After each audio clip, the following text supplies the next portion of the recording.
The positive signal is this landmark interview carried on the Arab news channel Al Arabiya. Saudi Arabia's former ambassador to the U.S., Prince Bandar bin Sultan, condemning Palestinian reaction to the treaty known as the Abraham Accords. I have heard shocking statements quoted from the Palestinian leadership. At first, I refused to believe what I heard. Then, a day or two later, I saw it with my own eyes on TV. Palestinian Authority President Mahmoud Abbas accused the Gulf states of betraying his people, and chief negotiator Saeb Erekat called the treaty a poison stab in the back. Their transgression against the Gulf states' leadership with this reprehensible discourse is unacceptable. Prince Bandar then listed the Palestinian betrayals of Saudi Arabia and Gulf states, specifically Yasser Arafat's support of Iraq's Saddam Hussein after he attacked Kuwait in the 1991 Gulf War.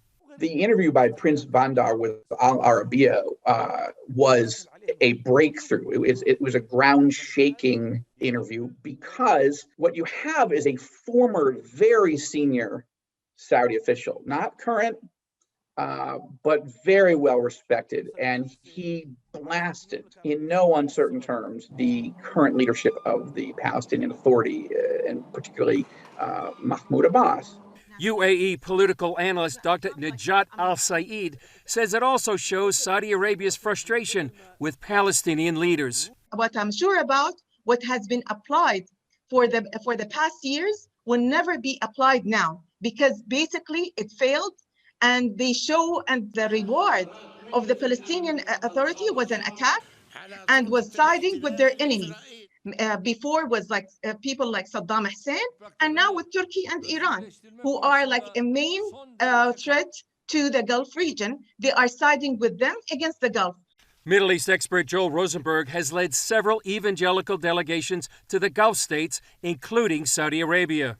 I think that we are actually trending towards a dramatic development of normalization, full peace treaty between the Kingdom of Saudi Arabia and the State of Israel. I know that for many that seems premature and it seems even far-fetched. I think that is absolutely going to happen. I think it's a matter of time. Al-Saeed says as leader of the Muslim world and home to Mecca, Saudi Arabia has unique circumstances. It's not only a matter of a country and its people like UAE and Bahrain. It's more than that because of its weight in the region, whether from the Arab perspective and the Muslim perspective. Saudi Arabia provided a key sign when it gave the green light for Israeli aircraft to fly through its airspace.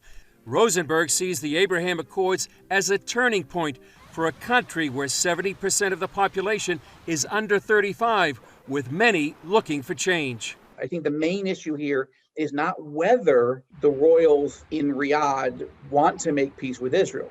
The question is, how long will it take to continue to sort of warm up the culture to think it through? It's such a huge breakthrough, and I think it's creating a conversation that's going on inside the kingdom that is going to help lay the groundwork for what will be the biggest development. I mean, there's no peace treaty that's bigger than a Saudi-Israeli peace deal, but I think it's coming. Chris Mitchell, CBN News, Jerusalem.